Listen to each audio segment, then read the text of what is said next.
Baik, bismillahirrahmanirrahim. Assalamualaikum warahmatullahi wabarakatuh. Perkenalkan, nama saya Gilang Ahmad Fauzan dari Fakultas Teknik, Prodi Teknik Pertambangan dengan NPM 10070711400. Pada kesempatan kali ini, saya akan sedikit mempresentasikan hasil penelitian saya berjudul Kajian Sisa Umur Pakai Pipa Transportasi Crude Oil pada Pipeline SP05 SP06 di Kecamatan Balikpapan, Kota Balikpapan, Provinsi Kalimantan Timur dengan pembimbing Ibu Elvida Moralista, CMT, dan pembimbing Bapak Zainal Insinyur MT. Latar belakang dari penelitian ini pertama adalah pipa transportasi crude oil mengalami korosi, yang kedua adalah korosi yang terjadi mengakibatkan pengurangan ketebalan pipa sehingga dapat mengakibatkan kebocoran pada pipa dan sisa muatan pipa menjadi rendah. Kemudian perlu dilakukan pengawasan atau monitoring agar aktivitas transportasi crude oil berjalan secara efektif. Kemudian tujuan penelitian ini pertama mengetahui jenis korosi, kemudian mengetahui faktor-faktor lingkungan eksternal yang mempengaruhi laju korosi dan sisa muatan pakai pipa. Yang ketiga adalah mengetahui metode pengendalian korosi yang diaplikasikan. Yang keempat adalah mengetahui laju korosi dan sisa muatan pakai pipanya. Berikut adalah diagram alur penelitiannya, bisa di pause dulu jika ingin melihat. Ini adalah peta administrasi lokasi penelitian. Ini adalah peta geologi regional lokasi penelitian.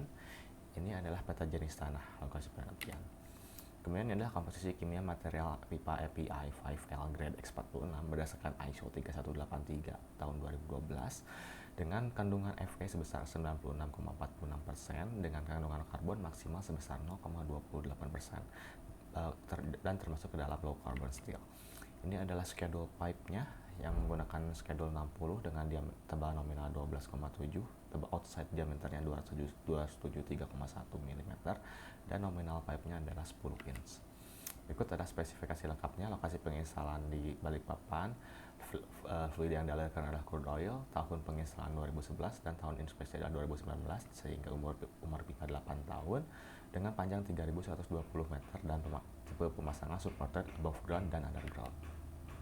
Berikut adalah komposisi dan karakteristik crude oil yang termasuk ke dalam light crude oil.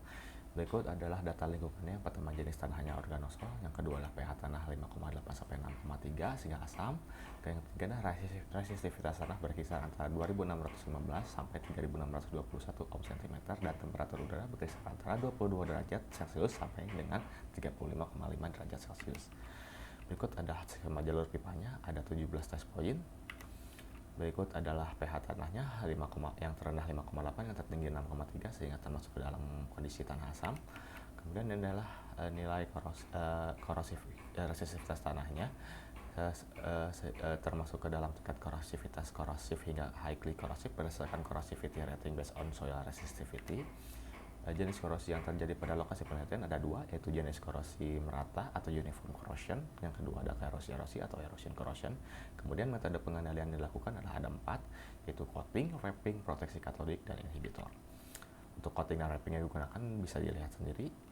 Kemudian untuk proteksi katodiknya adalah menggunakan SACP dengan magnesium sebagai anoda korbannya, dan inhibitor digunakan adalah UOP unicorsi.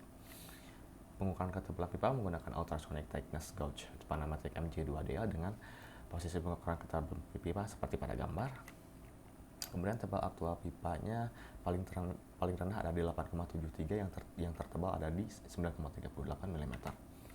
Kemudian ini adalah contoh parameter perhitungannya yang dilakukan pada tes point 1, umur pakai pipa 8 tahun, tebal nominal 12,7 dan tebal aktualnya 9,13. Berikut adalah hasil perhitungannya menggunakan hitungan berdasarkan rumus dari standar API 570.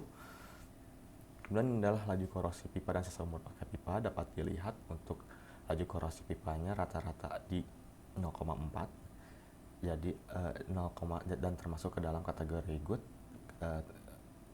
Jika dilihat menurut tabel ketahanan korosi relatif baja dengan sisa umur pakai pipa, paling tinggi 15,15 tahun dan paling rendah 11,36 tahun. Berikut adalah grafik pengurangan ketebalan pipa pada tiap test point. Ini adalah grafik laju korosi pipa pada tiap test point. Ini adalah grafik sisa umur pakai pipa pada tiap test point. Ini adalah hubungan antara resistivitas tanah terhadap laju korosi pipa, yaitu memiliki koefisien determinasi sebesar 0,71 sehingga cukup mempengaruhi. Yang hubungan antara resistivitas tanah terhadap sisa umur pakai pipa juga 0,704 sehingga cukup mempengaruhi.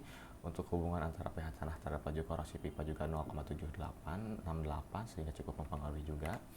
Kemudian ada hubungan antara pH tanah terhadap sisa umur pakai pipa dan didapatkan 0,7746, yaitu dan juga itu cukup mempengaruhi, sehingga dapat disimpulkan bahwa pH tanah dan resistivitas tanah cukup mempengaruhi pada sisa umur pakai pipa dan laju korosi pipa.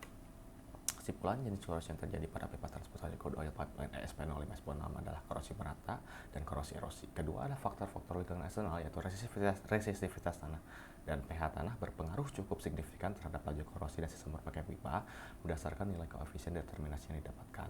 Kemudian metode pengendalian korosi secara ekstra menggunakan coating, wrapping, dan proteksi katodik. Untuk internalnya menggunakan metode inhibitor yang diinjeksikan ke dalam crude oilnya. Kemudian keempat adalah laju korosi pipa berkisar antara 0,4150 sampai dengan 0,963 mm per tahun dan berdasarkan ketahanan korosi relatif baja termasuk ke dalam kategori good. Sisa umur pakai pipa yaitu 11,36 sampai 15,15 tahun dengan umur pakai pipa 8 tahun. Lalu terdapat 3 test point, yaitu test point 2, 11, dan 12 atau 17,64% dari total test point diperkirakan tidak dapat mencapai umur desanya yaitu 20 tahun. Salah. Ini adalah sarannya. Yang pertama adalah pada test point 2, 11, dan 12 perlu dilakukan inspeksi lebih intensif karena diperkirakan tidak mencapai umur desainnya yaitu 20 tahun. Yang kedua adalah sebaiknya perlu dilakukan pengukuran potensial proteksi katodik yang diaplikasikan. Kemudian ketiga adalah melakukan evaluasi terhadap jenis dan konsentrasi inhibitor digunakan. Cukup sekian dari saya. Terima kasih. Assalamualaikum warahmatullahi wabarakatuh.